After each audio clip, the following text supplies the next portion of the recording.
আব্দুল্লাহ রাতুলের জুটিতে ফাইনালের আগে আফ্রিকাকে হারালো বাংলাদেশ।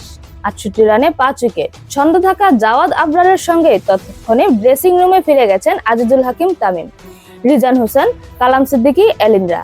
টপ অর্ডারের ব্যাটারদের হারিয়ে যখন ১০০-র আগেই গুটিয়ে যাওয়ার শঙ্কায় বাংলাদেশ অনূর্ধ্ব-১৯ দল, তখন দুর্দান্ত এক জুটি গড়ে তোলেন মোহাম্মদ আবদুল্লাহ ও সামিউন বশির রাতুল। তাদের দুজনের ৮০ রানের জুটিতে উইকেটের জয় পেয়েছে বাংলাদেশের যুবারা। ১০ই আগস্ট হারারেতে সাউথ আফ্রিকার অনূর্ধ্ব-১৯ দলের বিপক্ষে ফাইনাল খেলবেন জাওয়াদ তামিমরা। ফাইনালের আগে আরো এক দফা প্রোটিয়াদের বিপক্ষে জয় পেয়েছে বাংলাদেশ। হারারে স্পোর্টস ক্লাবে জয়ের জন্য ১৪৮ রানের লক্ষ্য তাড়ায় শুরু থেকেই নিয়মিত বিরতিতে উইকেট হারাতে থাকে বাংলাদেশের যুবারা। ইনিংসের চতুর্থ ওভারেই ফেরেন জাওয়াদ। পেসার বুয়ান্দা মাজোলার গুড লেংথ ডেলিভারিতে সোজা ব্যাটে খেলার চেষ্টায় বলের লাইন মিস করে বোল্ড হয়েছেন ডানহাতি এই ওপেনার। জাওয়াদের ব্যাট থেকে এসেছে মাত্র ৩ রান। অধিনায়ক আজিজুল তামিমও বেশিক্ষণ টিকতে পারেননি। পাওয়ার প্লে শেষের আগে বুয়ান্দার অফ স্টাম্পের বাইরের বলে ড্রাইভ করতে গিয়ে এজ হয়ে উইকেটের পেছনে ক্যাচ দিয়েছেন বাংলাদেশের অধিনায়ক।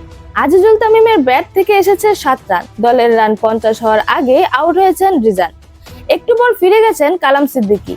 বাকিদের আসা যাওয়ার মিছিলেও এক প্রান্ত আগলে রেখে রান করে যাচ্ছিলেন রিফাত বেগ। বাংলাদেশের ওপেনারকে অবশ্য হাফ সেঞ্চুরি পেতে দেননি জেমস পল। ডানহাতি পেসারের অফ স্টাম্পের বাইরের বলে উইকেটের পেছনে ক্যাচ দিয়েছেন ৪৭ বলে ৪৩ রানের ইনিংস খেলা বাঁহাতি এই ওপেনার। রিফাত ফেরায় ৬৮ রানে ৫ উইকেট হারিয়ে ব্যাটিং বিপর্যয়ে পড়ে বাংলাদেশ।